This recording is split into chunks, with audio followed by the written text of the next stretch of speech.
Hello everybody, I hope you're having an amazing day. Today I would like to share a little review with you guys on this guy. This is the QYGMGS Tactical Folding Knife, model GD22K.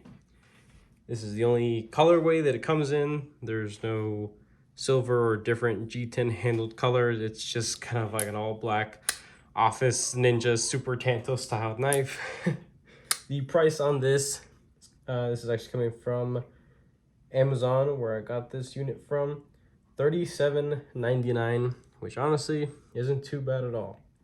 Once in a while, you'll be able to add a 5% coupon to this to be able to get a little bit off here and there. Hold on, my dog's crying.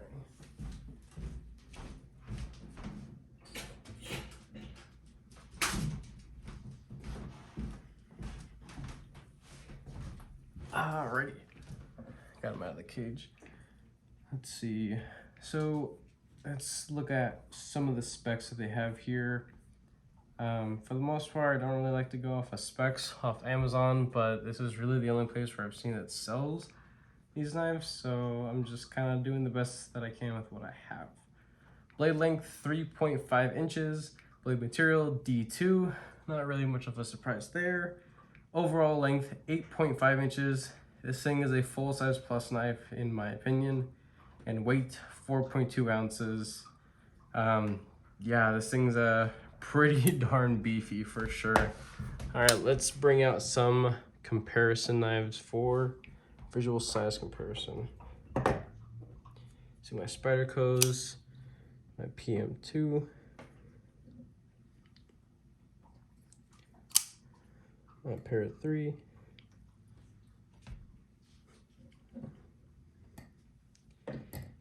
and my Benchmades, my Osborne 940, and then my Bug Out.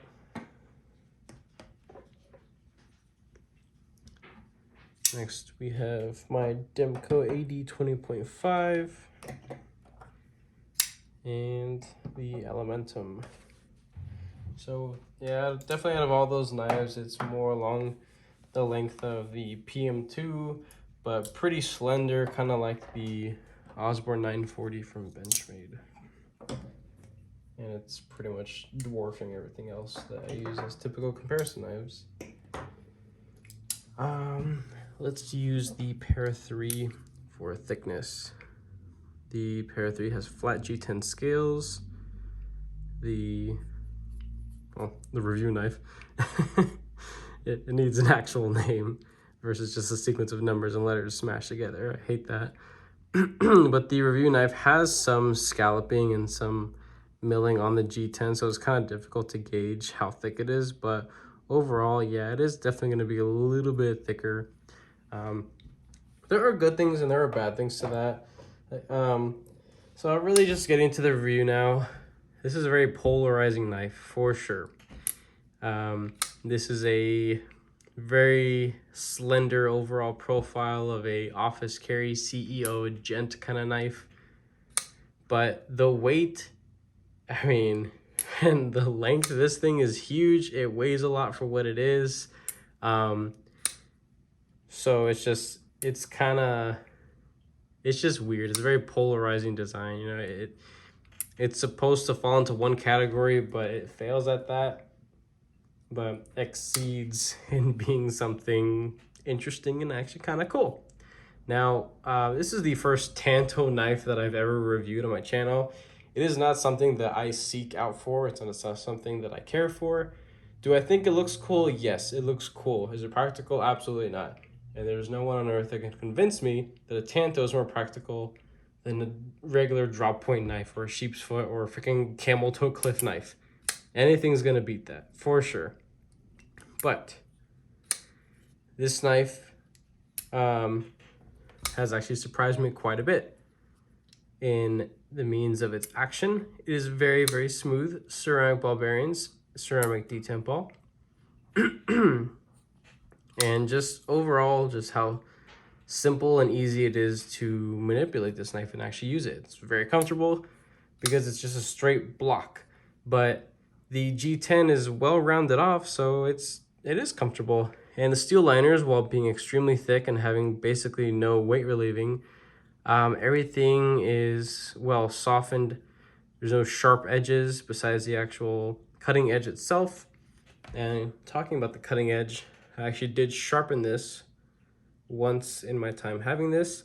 I did have to reprofile it. I brought the edge back significantly, and it was it was an absolute nightmare, but it is possible.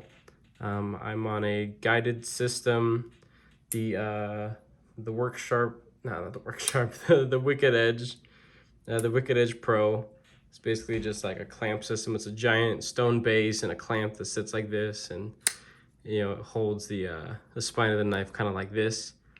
And there are arms that you go with stones attached that you can hit either side and be very accurate. It's an awesome sharpening system, and it made sharpening this overall blade profile less of a mission than I thought it was going to be. So that's cool. Let's talk about some of the hardware on this guy. The pivot is a T8, both sides. It does spin, but so you're gonna have to use 2 tools to take it apart if it ever gets stuck, if you put too much Loctite or maybe something like that. This is T6. These screws over here are also T6. And yeah, I'm just making sure those are T6s. Yeah, they're T6. The clip sits on the actual scale material, and the actual screws are rounded on the top. They're not flat, unfortunately. So this does go in pant material quite easily. I've worn this with jeans and with Dickie pants, and it does just fine. It works, but definitely it would have been nice to have an inset piece there. I don't really think it would have taken much effort to do that, and also there's no space to actually have it for left-hand people, so they won't really be able to enjoy this knife. Talking about the liner over here, is very comfortable. There's a little bit of room to get at. It's not super sharp. If anything, it might be a little too soft and a little too slick. That's just me. You really gotta like jam your finger in there to get it, the side of your finger, but it is possible, and it's really not that bad. But a little bit of jimping or maybe some form of scalloping would have been nice, so that way you get a little bit better of a purchase. I know it's possible, and with how wide this knife is and this dimension, it could have been done, but it wasn't. So that's unfortunate. The flipper tab has 0 jimping, but it does have this little dent up here, which would allow for your finger to, it has like this little hook that you could actually get at. And it does really well at, push button and also light switch. But for the most part, I would say that the action on this is probably the most impressive part about this knife. It would have been made a whole lot better if it had some jimping, because it actually needs it, in my opinion. It does. There's no jimping on the spine. It's very simple. It's very flat. It's not super sharp. It's not rounded off either. But even though that this blade is pretty darn thick, it goes to material rather well. It surprises me. The only billboarding is, it's on here, QYGMGS. The brand is planning to change its name. It's just a short abbreviated version of their facility name. They're still really trying to find their identity within the community. And the blade steel stamp, ginormous D2, so there's that. There's also this little hole in the little speed hole right there in the flipper tab, It's just a little thing they did. But at least it's a well machined hole. There's no weird, sharp edges to it or anything like that. But that's really it. There's not a whole lot more that I gotta say about this thing. It came perfectly centered. I've taken it apart. I have maintenanced it. I've sharpened it. I've carried it a little bit. It's a good knife for the money if this is something that you like And if this is an item that maybe has been sitting in your shopping cart or maybe on your wish list and you want to know, will it cut? Is it actually well made? Does it have good action? Yes, yes, yes, yes, it does. But it leaves a lot of different little things to be desired from a more enthusiastic perspective.